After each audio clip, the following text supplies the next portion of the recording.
Hi guys, welcome to Gym School. Notebook of Nonsense சீரிஸ்ல திருப்பி உங்களை பார்க்கறதுக்கு ரொம்ப பெருமைப்படுறேன். இது தருண் குமார் உருட்டு பார்ட் 2. இன்னைக்கு என்னெல்லாம் பண்ண போறாரோ. பார்ட் 1க்கும் பார்ட் 2க்கும் ஏன் இவ்வளோ கேப்னு நீங்கள் கேட்குறது எனக்கு புரியுது. அதுக்கு காரணம் ஒருத்தன் ஒரு வீடியோவில் இவ்வளோ உருட்ட முடியுமான்னுட்டு நான் யோசிச்சு மன உளைச்சலுக்கு ஆளாகி மென்டல் டிப்ரெஷனுக்கு போய் சைக்கியாட்ரிஸ்ட்டை போனால் என்னை அடிச்சு துரத்தி விட்டாங்க. ஸோ நானே ஆன்டி டிப்ரெஷன் பிரியாணியை சாப்பிட்டு தெம்பா என்னை தேத்தின்னு வந்துக்கிறேன். இதுக்கு மேலே டைம் வேஸ்ட் பண்ண வேணா வீடியோக்குள்ளே போகலாம். So sit back, relax and enjoy. போன வீடியோவில் தருண்குமாரோட 8 உருட்டுங்களை டீகோட் பண்ணிக்கிறோம். இப்போது 9வது உருட்டுலேருந்து கண்டினியூ பண்ணுவோம். ஏன் திமங்கலம் எப்படி அதான் முதல்ல நானும் யோசிக்கிறேன், ஆனா எதுவும் வரமாட்டேன்.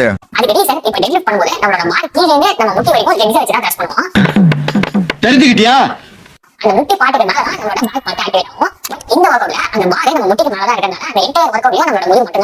இது உருட்டு நம்பர் 9, தருண்குமார் கால்கள் dead lift. Pause dead lift பக்கம் கூட போயிருக்க மாட்டார் போல இருக்குது. ஏன்னா டெட் லிஃப்ட் பண்றவங்களுக்கு ரொம்ப நல்லாவே தெரியும், எந்த ஹிப்பிஞ்ச் மூமெண்ட்லயும் கீழர்லேருந்து அதாவது பாட்டம்ல இருந்து நம்மளோட ஹிப்பும் லோவர் பேக்கும் ரொம்ப நல்லா ஒர்க் ஆகும். டெட் லிஃப்ட் ஒரு ஹிப்பிஞ்ச் மூமெண்ட். ஹிப்பிஞ்ச் மூமெண்ட்டுன்னுட்டு ஏன் அதை கூப்பிடுறாங்கன்னா, ஹிப்பு தான் ப்ரைமரி மூவர். இப்படி ஹிப்பு ப்ரைமரி மூவராக இருக்கும்போது பாட்டம்ல இருந்து நம்ம ஹிப்பும் லோவர் பேக்கும் ஒர்க் ஆகும். இதில் எப்படி தருண்குமாருக்கு பாட்டம்ல லோவர் பேக்கை யூஸ் பண்ணவே பண்ணாம வெறும் காலில் மட்டும் த்ரஸ்ட் பண்றோன்னு தெரியல. சூப்பர்ண்ணே, எப்படி உங்களால முடியுது? முடியும், என்னால முடியும். எனக்கு எப்படின்னு சொல்லுங்கண்ணே. உங்கள நிறைய பேர் டெட் லிஃப்ட் ஃபேனா இருப்பீங்க. லோவர் பேக் எங்கத்துல இருந்து எவ்வளவு எங்கேஜ் ஆகுதுன்னு கமெண்ட் செக்ஷன்ல சொல்லுங்க, தெரியாதவங்க தெரிஞ்சுக்கிட்டோம்.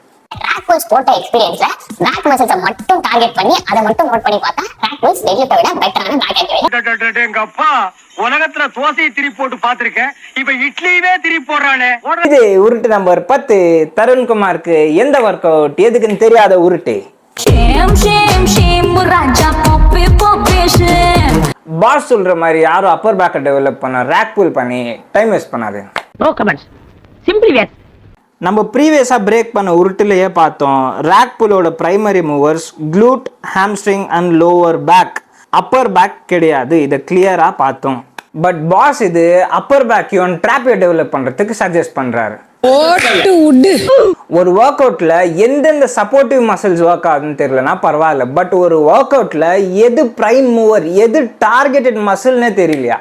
போர்டு எக்ஸாம் டைம்ல கூட போர்டு எக்ஸாமுக்கு படிக்காம ஃபிட்னஸ் சயின்ஸை படிச்ச நம்ம கோட்டுக்கு எந்த எக்ஸசைஸ் எதுக்குன்னே தெரியலையப்பா. இன்னொரு அட்வான்டேஜ் என்னன்னு நான் ஃபீல் பண்ணேன்னா, இது அளவுக்கு அதிகமான வெயிட்ஸ் நம்மளால லிஃப்ட் பண்ண முடியும். காமெடி தான்டா, நான் சொல்லிட்டேன், காமெடி பண்ணாத. இந்த ரேஞ்ச் ஆஃப் மோஷன் ரொம்ப கம்மியா இருக்கனால நம்ம டெட்லிஃப்ட்ல லிஃப்ட் பண்ற வெயிட்டை விட ஒரு 1.5 to 2 டைம்ஸ் வெயிட்ட தூக்க முடியுது. இது உருட்டு நம்பர் 11, அளவுக்கு அதிகமான வெயிட் நம்ப கூடாத உருட்டு. உருட்டு நீ உருட்டு. ஸோ பாஸை பொறுத்த வரைக்கும் அளவுக்கு அதிகமான வெயிட்டை போட்டு ஹாஃப் ரேஞ்ச் ஆஃப் மோஷன் பண்ணாலே போதும், மசில் க்ரோ ஆகிடும் இல்லையா? அப்போ நான் வாங்க எல்லாரும் போய் எல்லா வேரியேஷனுக்கும் ஹெவியா லோடு போட்டு ஹாஃப் ரேஞ்ச் ஆஃப் மோஷன் பண்ணலாம், மசில் பயங்கரமா க்ரோ ஆகிடும். இதெல்லாம் எவ்வளோ கேவலமான அட்வைஸ் தெரியுமா? ஃபிட்னஸ் ட்ரெயினருக்கு தெரியாததெல்லாம் தெரிஞ்ச தருண்குமாருக்கு பேசிக்ஸே தெரியலையாப்பா.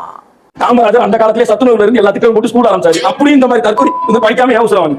மசில் பில்டிங் பண்றதுக்கு வெயிட்டை விட மெக்கானிக்கல் டென்ஷன் தான் ரொம்ப முக்கியம்.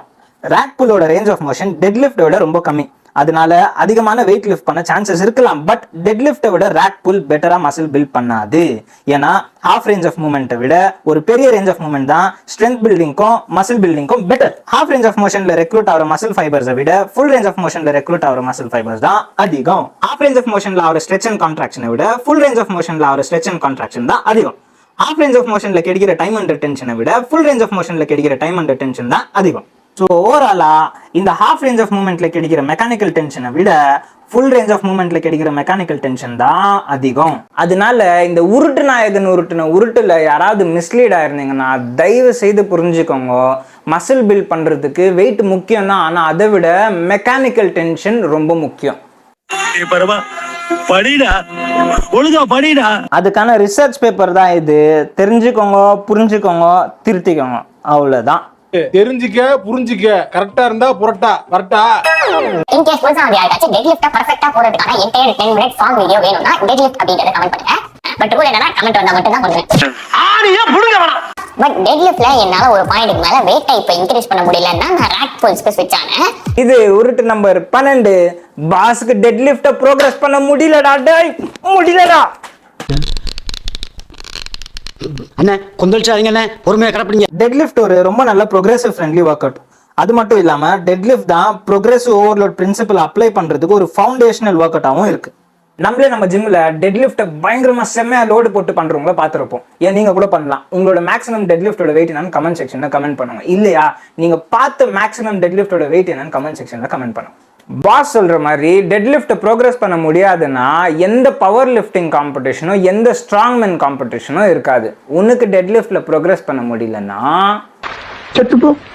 அதை விட்டுட்டு எந்த சயின்ஸ் பேக் ரீசனோ எவிடன்ஸோ இல்லாம வேறவங்களை மிஸ்லீட் பண்ணக்கூடாது. தருண்குமாருக்கு ஒரு பாயிண்ட்டுக்கு மேல டெட் லிஃப்ட்ல ப்ரோக்ரஸ் பண்ண முடியலையா, அதனால ரேக் புல்க்கு ஸ்விட்ச் ஆயிட்டாரா? ஐயோ நிறைய பேர் ரேக் புல் பண்றதே டெட் லிஃப்ட்டுக்கு ப்ரோக்ரஸ் பண்றதாயா? இந்த வீடியோட பார்ட் 1 ஆரம்பத்துல இருந்தே நம்ம பார்த்துட்டு இருக்கோம். தருண்குமார் சொல்ற எதுவுமே ப்ரோக்ரஸ் கிடையாது. இதுக்கு பேர் ரிக்ரெஸ். ப்ரோக்ரஸ் பண்றேன்ட்டு ரிவர்ஸ்லயே போயிட்டு இருக்காரு. இதுக்கு பேர் தான் ரிக்ரெஸ். ட்ரெயின் பண்ணுவேன், ஆனா எக்ஸசைஸே தெரியாது.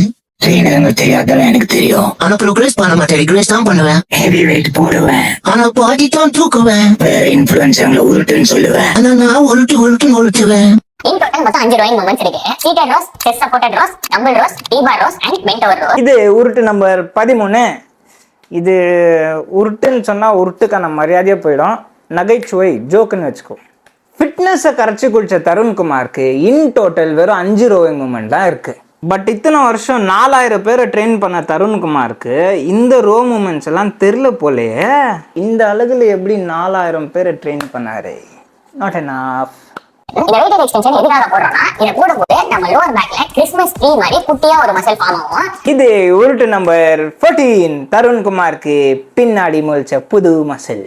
நம்ம இந்த ஒர்க் அவுட்டை போடுறது மூலமா அங்க புதுசா எந்த மசிலும் முளைக்க போறது கிடையாது. அனாட்டமின்றது ஃபிக்ஸ்ட். உங்களுக்கு ஒரு நல்ல lower lat definition plus defined erector spine, அதே சமயத்துல லோவர் பாடி ஃபேட் பெர்சன்டேஜ் இருக்கும் போது நம்ம லோவர் பேக்ல கிறிஸ்மஸ் ட்ரீ மாதிரி ஒரு விஷுவல் ஃபார்ம் ஆகும். இது விஷுவல் மட்டும் தானே தவிர எந்த புது மசிலும் முளைக்கிறது கிடையாது. ஏன்னா தலைக்கு மட்டும் அனாட்டமியை தாண்டி கடவுள் சக்தியை மீறி லோவர் பேக் எக்ஸ்டென்ஷன் பண்ணதுனால பின்னாடி ஒரு புதுசா மசில் முளைச்சிருச்சு. ஏய் என்ன தள்ள கோட்ரா. வெயிட்டட் எக்ஸ்டென்ஷன் ஃபுல்லா கிணத்த பாக்குற மாதிரி முன்னாடி போயிட்டு அதுக்குள்ள முதலைய பார்த்த மாதிரி பின்னாடி வந்தா நம்ம முதுகுல லோவர் பேக் வலி குறையெல்லாம் குறையாது, இன்னும் அதிகம் தான் ஆகும். ரொம்ப ஆட்டாம லோவர் பேக்ல மட்டும் பிரஷர் போட்டு லைட்டா முன்னாடி போயிட்டு லைட்டா பின்னாடி வந்தாலே போதும். இது உருட்டு நம்பர் 15. சரியா இருக்கிறது தப்பு, தப்பா இருக்கிறது சரி. ஐயா நீங்க என்னென்னமோ பேசுறீங்க, எனக்கு ஒரே குழப்பமா இருக்கியா. பாஸ் இந்த வீடியோவை எப்படி போடணும்னு சொன்னாரோ அது தான் தப்பு, எப்படி போடக்கூடாதுன்னு சொன்னாரோ அதுதான் கரெக்ட். நிறைய பேர் எக்ஸசைஸோட ஃபார்ம் அண்ட் டெக்னிக்ஸை சோஷியல் மீடியா பிளாட்ஃபார்ம்ல தான் வந்து கத்துக்கிறாங்க. அந்த மாதிரி ஒரு சோஷியல் மீடியா பிளாட்ஃபார்ம்ல எக்ஸசைஸ் ஃபார்ம் அண்ட் டெக்னிக்கை தப்பா சொல்லி தரது ரொம்ப கேவலமான விஷயம். இந்த மாதிரி half cooked fitness influences exercise பத்தி தெரியாம எந்த சயின்ஸ் பேக் ரீசன்ஸோ எவிடன்ஸோ இல்லாம ஒரு எக்ஸசைஸ் ஃபார்ம் அண்ட் டெக்னிக்கை சோஷியல் மீடியா பிளாட்ஃபார்ம்ல தப்பா சொல்லி தரது மூலமா நிறைய டிஸ்அட்வான்டேஜஸ் இருக்கு. வீடியோ ஷார்ட்டா வச்சுக்கிறதுக்கு முக்கியமான 2 டிஸ்அட்வான்டேஜஸ் சொல்றேன். இந்த மாதிரி எக்ஸசைஸ் தப்பா சொல்லி கொடுக்கும் போது அதை கத்துக்கிறவங்களோட டைம், ப்ரெஷியஸ் டைம் ரொம்பவே வேஸ்ட் ஆகும். ஏன்னா ஒர்க் அவுட் வேரியேஷன்ஸை கொஞ்சம் மாத்தி போட்டாலே அந்த மசிலை டார்கெட் பண்ணாம போகலாம். இல்ல ஒரு தப்பான டெக்னிக் டோட்டலா டிஃப்ரெண்டான மசில் குரூப்பை டார்கெட் பண்ணலாம். அது மட்டும் இல்லாம தப்பான டெக்னிக் கத்துக்கிறது மூலமா வர்ஸ்ட் கேஸ்ல இன்ஜரியில தான் போய் முடியும். பாஸ் என்ன சொல்ல வர்றாருன்னா இந்த ஒர்க் அவுட்டை ப்ராப்பரா ஃபுல் ரேஞ்ச் ஆஃப் மோஷன்ல போடக்கூடாதான், அரோகரியா ஹாஃப் ரேஞ்ச் ஆஃப் மோஷன்ல போடணுமா. அதுதான் கரெக்டா. அதுவும் concentric part half range of motion. 1000 பேரை பார்த்திருக்கிறேன், நான் உன்ன மாதிரி ஒரு டுபா கூட நான் பார்த்ததே இல்லை. இப்படி பண்றது மூலமா அங்க கான்ஸ்டன்ட் டென்ஷன் உருவாகும். அதனாலேயே நீங்க அந்த ஒர்க் அவுட்டை போடும் போது உங்களுக்கு அந்த மசில் நல்லா ஃபீல் ஆகிற மாதிரி தெரியும். ஆனா மசில் growthக்கு கான்ஸ்டன்ட் டென்ஷனை விட மெக்கானிக்கல் டென்ஷன் தான் ரொம்ப முக்கியம். பாஸுக்கு இது தெரியல போல இருக்குது. அது சரி, பேசிக்ஸே தெரியாதவனுக்கு எப்படி அட்வான்ஸ் கான்செப்ட்ஸை பத்தி தெரியும்? இந்த மாதிரி அரோகரியான ஹாஃப் ரேஞ்ச் ஆஃப் மோஷன் பண்றதுனால ப்ராப்பர் மசில் ஃபைபர் ரெக்ரூட்மெண்ட்டே இருக்காது. அது மட்டும் இல்லாம கணக்கே இல்லாம எவ்வளவோ ரிசர்ச் ஒரு மசிலை ப்ராப்பரா ஸ்ட்ரெச் பண்ணி ட்ரெயின் பண்ணும்போது தான் அது பெட்டரா க்ரோ ஆகுன்றதை ப்ரூவ் பண்ணிருக்கு. தருண்குமார் சொல்ற மாதிரி ஹாஃப் ரேஞ்ச் ஆஃப் மோஷன்ல ட்ரெயின் பண்ணும்போது ஸ்ட்ரெச் மீடியேட்டட் ஹைப்போட்ராஃபின்றது ஒன்னே இருக்காது. அதுவும் கான்சென்ட்ரிக் பார்ட்ல பண்ணும்போது அது இருக்கவே இருக்காது. ஸ்ட்ரெச் மீடியட் ஹைப்பர்ட்ரோஃபின்றது மசில் பில்டிங்க்கு ரொம்ப ஸ்ட்ராங்கான ப்ரூவன் மசில் பில்டிங் பிரின்சிபல். ஒரே ஒரு 15 நிமிஷம் வீடியோல இது வரைக்கும் நம்ம டீகோட் பண்ணிக்கிறது 15 உருட்டு. MFT சஞ்சு உருட்டு இந்த உருட்டுனா அப்போ இதுக்கு பேரு நீ கேட்ட ஒவ்வொரு கேள்வி என்ன செருப்பாலடிச்ச மாதிரி இருக்கடா. மாதிரி இல்ல உண்மையிலே சிறப்பாக. அதனால இன்னிலிருந்து நீ பெருமையாக உருட்டு குமார் என்று அழைக்கப்படுவார். உருட்டு குமார். அவ்வளோதான் கைஸ், இது வரைக்கும் இவ்வளவு பேரை மிஸ்லீட் பண்ண உருட்டுக்குமாரோட ஒரே ஒரு வீடியோல இருந்து 15 உருட்டை டீகோட் பண்ணிக்கிறோம். உங்களுக்கு தெரிஞ்சவங்க யாராவது உருட்டுக்குமாரோட வார்த்தைங்களை தெய்வ வாக்கா மதிச்சு அதை நம்பிட்டு இருந்தாங்கன்னா அவங்களுக்கு இந்த வீடியோவை ஷேர் பண்ணுங்க. அவங்க கண்ணை தெரிந்தது. உனக்கு நான் வேற யாரையா செய்ய போறா?